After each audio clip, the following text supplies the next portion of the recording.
Le crime de Rouletabille, d'après Gaston Leroux. Adaptation, Stéphanie Reynaud et John Mack. Interprétation, Patrick Blondin, Patrick Martinez-Bourna, Philippe Collin, Stéphanie Reynaud, Frédéric Chevaux. Un programme Maurice Clément-Fèvre.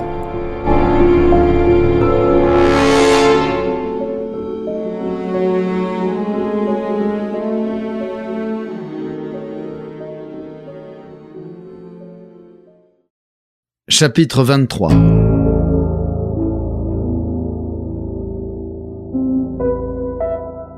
Le chaos. Il est fou. La mort de sa femme lui a fait perdre la raison. Ce cri désespéré poussé par Madame Boulanger fut comme l'expression du sentiment général. La même indignation qui soulevait cette femme d'une beauté sublime dans cette dernière étape de son martyre gonflait tous les cœurs, toutes les gorges. On criait avec elle. Quant à moi, je dévorais mes poings et je n'osais plus regarder Rouletabille. Mais lui, il avait gardé un calme effrayant au milieu de cette tempête qu'il déchaînait. Il réclama le silence comme s'il présidait les débats. On exigeait tout à l'heure que je parle, je voudrais bien maintenant que l'on m'entende. Et moi, je l'entendrai toujours. De cette petite voix sèche et dure qu'il prenait quelquefois quand, au fond de lui-même, il était exaspéré qu'on ne comprît pas aussi vite que lui. Je l'entendrai toujours nous rapporter les détails de sa première inspiration, celle qui lui était venue quand il avait découvert les pas de Teodora Luigi qui allaient de la porte de l'impasse La Roche et qui revenaient aussitôt sans avoir touché au pavillon, cependant que les pas d'Ivana qui quittait par l'escalier de service le pavillon allaient à la porte du terrain vague et revenaient tout de suite au pavillon. Là des pas qui se sauvent, ici des pas qui reviennent dans le même moment. Ceux-là se sauvent devant quoi? Ceux-ci reviennent pourquoi? Qu'y avait-il entre eux? Il y avait un drame qui faisait du bruit dans le pavillon, un drame qui chassait Teodora Luigi et qui ramenait Ivana.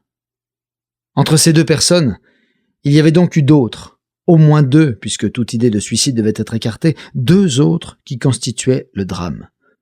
Roland Boulanger et qui? Quelqu'un qui était déjà là quand Ivana venait de quitter Roland.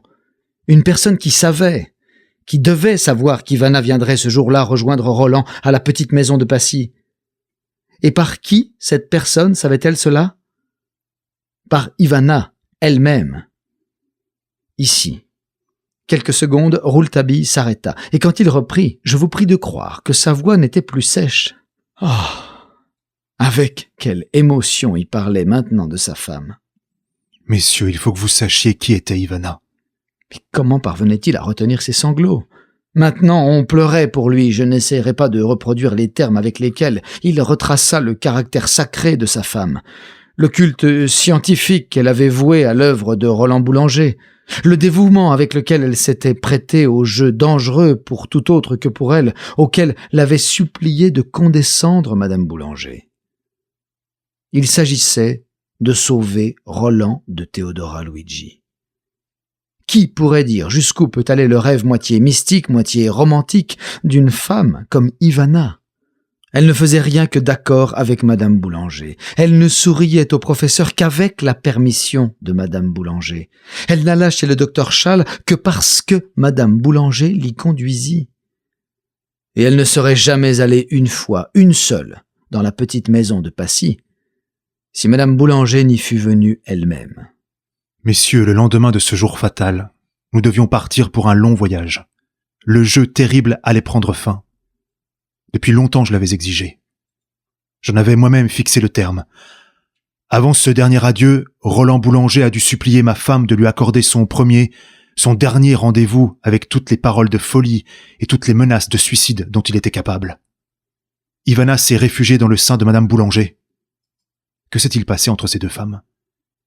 Ivana a dû rêver de réconcilier ces deux êtres qui eussent dû s'adorer. Rêver de laisser Roland dans les bras de Thérèse.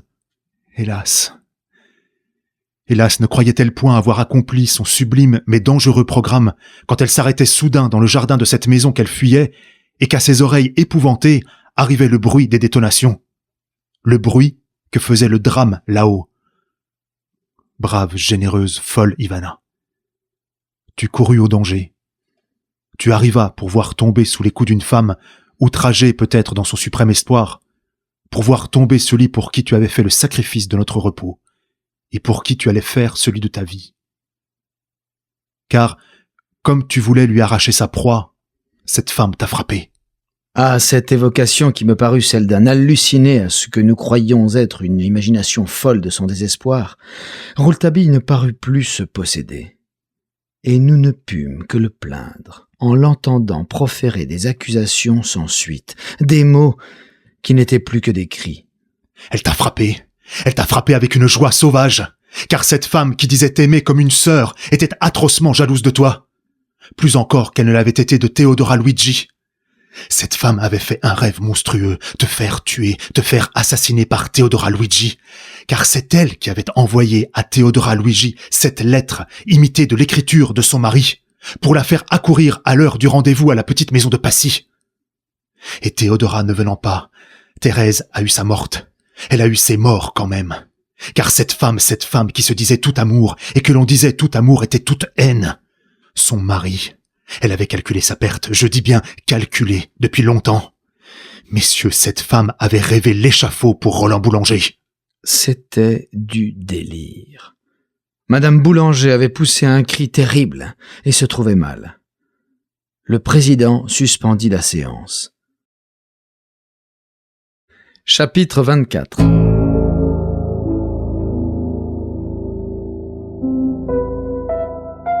La lumière. Quant à moi, j'étais accablé, anéanti plus qu'indigné. La fureur de Rouletabille allait de pair avec sa folie. Quand je pus prononcer un mot, j'essayai cependant de me faire entendre de lui, bien qu'il eût retrouvé soudain ce visage fermé et ces yeux lointains qui le mettaient à l'autre bout du monde. « Tu n'oublies qu'une chose, c'est qu'à l'heure du crime, à 5h30, Madame Boulanger était avec moi, chez toi. Je n'attendrai point qu'elle s'en souvienne pour le dire ici. » Croyez-vous qu'il me répondit ? Il resta à l'autre bout du monde sans plus se préoccuper de moi que si je n'avais jamais existé. Un quart d'heure après, quand on reprit l'audience, Madame Boulanger se présenta à nous comme pétrifiée dans l'horreur que lui avait versée Rouletabille. La cavité de ses yeux s'était accrue, le double sillon de la douleur s'était encore élargi, lui tirant les joues.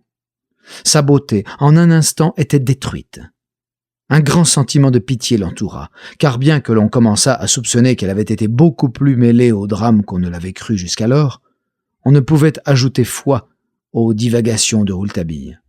Le président, tout d'abord, admonesta celui-ci. Il lui rappela qu'il était sur ce banc moins pour accuser que pour se défendre, et que, dans tous les cas, s'il s'attaquait à une renommée jusqu'alors sans tache et qui avait toujours brillé du doux éclat de la vertu, il devait le faire dans des termes qui ne révoltassent point la conscience publique et surtout apporter dans son inattendu système de défense plus de preuves que d'imprécations.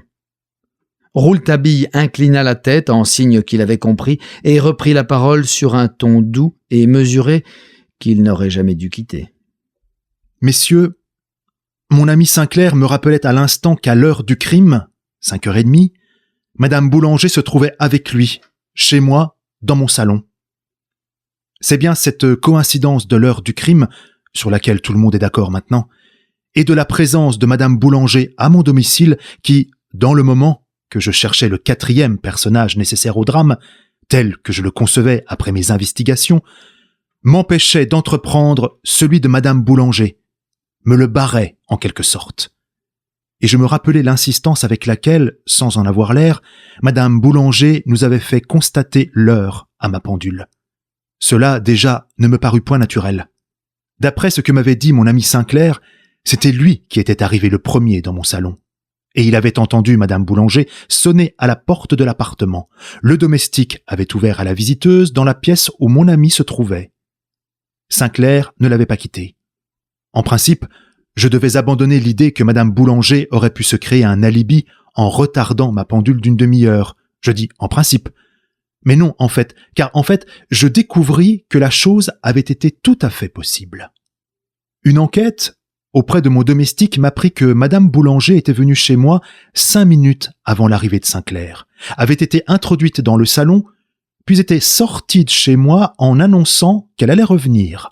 Elle y revenait, en effet, y trouvait Sinclair, en ressortait et y remontait avec moi. Pourquoi cette insistance à revenir chez moi, à se faire voir chez moi? Je dis qu'une personne qui aurait eu intérêt à se créer un alibi n'aurait pas agi autrement. Rien de plus. Mais tout de même, depuis que je savais que Madame Boulanger s'était trouvée seule dans mon salon en face de ma pendule, l'heure ne me gênait plus. C'est dans ces conditions, messieurs, que je partis pour le Havre. Jusqu'alors poussé par mon idée absolue de l'innocence, c'est-à-dire de la parfaite honnêteté de ma femme, innocence qui ne pouvait se présenter à mon esprit qu'à la condition que ma femme n'eût rien caché à Madame Boulanger de son rendez-vous avec le docteur, à Passy, ce qui du coup faisait entrer le personnage de Madame Boulanger dans le drame. Jusqu'alors, dis-je, je n'avais qu'une conviction morale de l'intervention de Madame Boulanger, mais nullement intellectuelle, ni surtout matérielle. Je devais trouver bientôt ce qui me manquait encore. Ayant relevé les traces de Theodora Luigi, il me fallait déterminer son rôle dans cette affaire, d'après les traces mêmes. Enfin, et surtout dans quelles conditions elle qui se trouvait au Havre la veille du crime en était partie pour accourir à Paris. C'est alors, messieurs, que je revis cette villa de la Falaise où s'était déroulé l'été précédent un drame qui avait été, en quelque sorte, le prélude de celui-ci et sur lequel vous ne savez encore rien. Ici, l'avocat général ayant esquissé un mouvement pour se lever, le président le devança dans ses intentions en déclarant « Le drame de Sainte-Adresse a fait l'objet d'une instruction qui est close, et j'estime qu'il est inutile d'en reparler ici. » Aussitôt, en tant qu'avocat de Rouletabille, je protestai contre cette façon de restreindre les débats, mais cette fois ce fut Rouletabille qui me calma. « Messieurs, la présence en ces lieux de Madame, il désignait Theodora Luigi, qui a bien voulu m'y suivre pour vous aider à démêler ce criminel imbroglio, doit vous être un sûr garant qu'il n'y sera point prononcé de paroles gênantes pour qui que ce soit. L'ombre de Henri II d'Albanie peut reposer en paix. Ce prince n'a été mêlé en rien au drame de la Falaise. Ceci posé, il me sera permis de dire, sans m'arrêter bien entendu au système de l'accident qui n'a trompé personne, il me sera permis de dire que nul n'a rien su du drame. Ni les magistrats qui ont cru le soupçonner, ni ma femme qui est arrivée sur les lieux quelques instants après les coups de feu, et qui a eu, cependant, les fausses confidences de Madame Boulanger sur son lit de douleur, ni Roland Boulanger lui-même, ni Theodora Luigi, qui n'a rien vu et n'a pu qu'entendre les coups de revolver qui éclataient derrière une porte. Il n'y a que Madame qui connaît la vérité.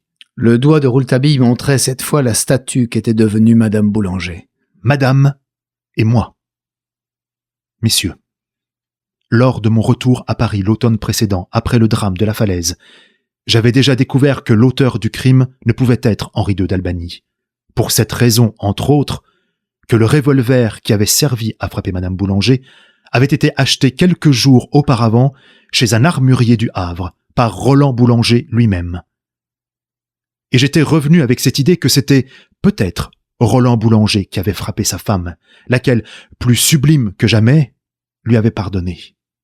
Cependant, bien des points du drame restaient obscurs, et quand, après le drame de Passy, je retournai au Havre, emportant dans la pensée une autre Thérèse Boulanger que celle qu'il avait habitée jusqu'alors, et aussi le souvenir de certaines scènes assez caractéristiques qui ne prenaient leur signification qu'à la lueur de cette pensée nouvelle, je résolus de compléter mon enquête en même temps que je m'occupais de Theodora Luigi en ce qui concernait le second drame.